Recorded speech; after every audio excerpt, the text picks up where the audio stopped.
皆さんこんにちは、ザッピーです。今日は、マッカートニーというね、ポール・マッカートニーの初めてのソロアルバムに入っておりますジャンクという曲の話です。もうめちゃくちゃ好きな曲ですね。人生をかけて好きだと言ってもいいぐらい、いつも、何かあるたびに接していた曲ですね。ずっとビートルズを、聴かなくなって久しい時でもジャンクはしばしばこう手に取ってね聴いてるような大好きな作品だったですし、何よりもですねこの曲は、ちょっとねピアノを弾いたりするんですけれども、自分で弾いて自分のバンドで、ジャズアレンジというんでしょうかね、しても異様に美しい曲なんですよね。ビートルズの曲っていうのは、どれもこれもジャズアレンジしたりバンドアレンジした時に、究極に美しいんですよね。そのままコピーしてもいいんですけれども、コピーをした後で自分なりに和音アレンジ、コードアレンジをしたり、その和声の部分をねいじってあげたりすると、ビートルズの曲っていうのはもう輝くように綺麗になったりする。自分にとってですよ。自分の好みに対して輝くような新しい生命力を持つっていうんですかね。自分なりにもっと好きになれるということが実はかなり多いんですよね。これは自分が偉いんじゃなくて原曲が良すぎるんですよ。それでそれができるんですよ。と僕は信じてます。なぜかというと、ビートルズの曲というのはもちろん複雑な構成とかもあるんですけれども、メロディーそのものは至ってシンプルなんですよね。メロディーそのものには無理に力を入れてないんですよね。完成した作品として。コーラスも美しいし演奏も素晴らしいんですけれども、我々が聴いた時のメロディーっていうのはもうごくストレートでごくシンプルに心に響いてくるわけですよね。もちろんその裏を返せば大変複雑なことも多いんですけども、ですがそのシンプルであるがゆえに、自分がそのシンプルなものを弾いた時に、例えばある和音の中に自分の好きな音をぴょこんと入れてあげたり、あるいはメロディーそのものを少しだけいじってあげて、原曲は残すんですよ。原曲の雰囲気は残しておいても少し雰囲気を変えてあげるだけで、その日のね雰囲気が、その曲の雰囲気がガラッと変わって、また別の素晴らしいものになることがしばしば僕にとってはあるんですよ。僕はジャズの方でそれをやるんですけれども、ジャズバンドでやってる時にみんながビートルズのファンではないんですよね。だけど自分がこれをやりたいと思って持ち込んでって、それをみんなでやった時にみんなね満足感がすごい高いんですよ。いい曲なので。もともとがいい曲な上に、その上光り輝くような新しいものも見えるので、もう原曲を知らない人でも今日はいい曲だったね、今日はいい演奏だったねっていう満足感を持ってその日を終わることができるようなことがあるんですね。でこのジャンクもまさにそれで、ジャンクのメロディーっていうのは極めてシンプルですよね。ですが極めてそのシンプルな中に美しさがありますよね。この曲を作ったポール・マッカートニーには僕はもう頭が下がるような話じゃなくて、本当に天才、神様、天才、それを本当に感じたようなね、気持ちがしましたね。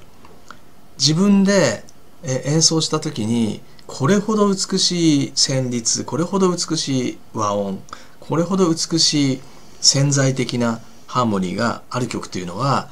めったに出会わないというようなね、気もした覚えがあります。もちろんね、イエスタデイだってヘイジュードだって綺麗にはなると思うんですけれども、このジャンクは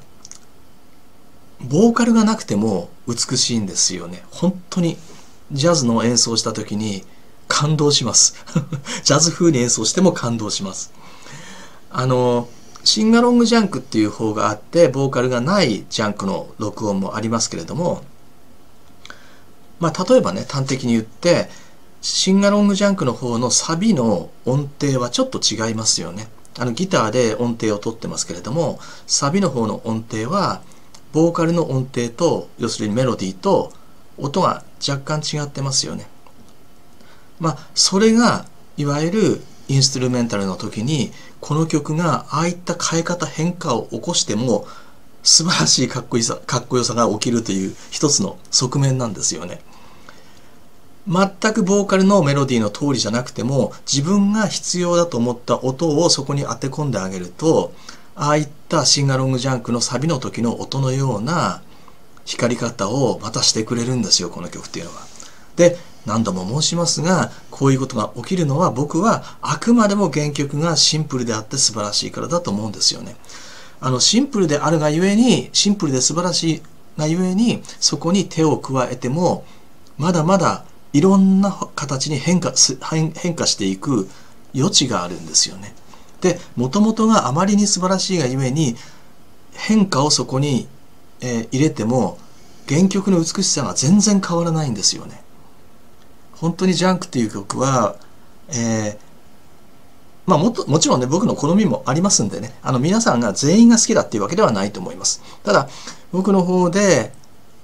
今でもビートルズの中で演奏する、もしくはポール・マッカートニーも含めてね、ソロも含めて演奏する曲の代表的な作品で、自分でもいつもピアノを弾いて感動するというような作品ですよね。ビートルズの中で例えばハニーパイとかジャズ風のバンドアレンジした時にすぐピタッとハマる曲はね、他にもあります。クライベイビークライなんてもなかなかかっこいいですし、ブラックバードも割とやってる人多いんですよね。ですがジャンクっていうのはあんまりやってる人が少ないです。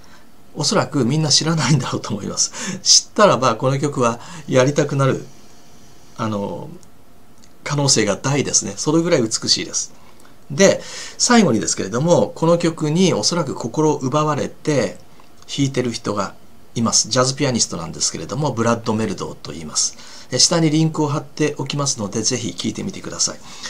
素晴らしい美しさを出してます。そして素晴らしい、新しい側面もそこに入れてます。でも原曲は失われないんですよね。参考までにブラッド・メルドーっていう人は間違いなくかなりのビートルズファンだと思います。少なくともビートルズというよりもビートルズのメロディーには最大の尊敬を払っている人だと思います。だから余計に素晴らしい演奏になると思いますし、自分の個性と混ぜ合わせた時に両方とも素晴らしさが立つというふうに思いますね。この人は、ここではね、下の方にもう一つ貼っておきますね、リンクをね。ジム・ケルトナーとやっているディア・プルーデンスがあるんですよね。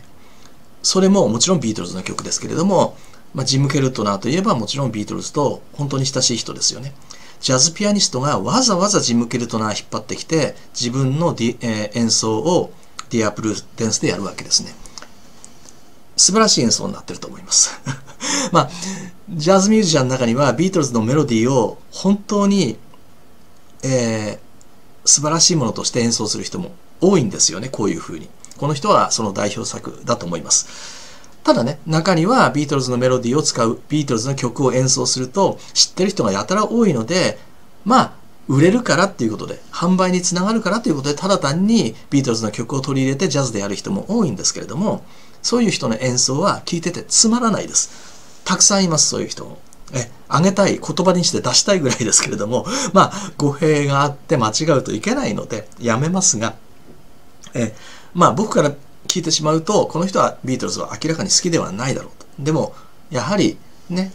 インパクトというか、セールスにね大きな作用があるので取り上げたんだろうなっていうふうに思わざるを得ないような人もたくさんいます。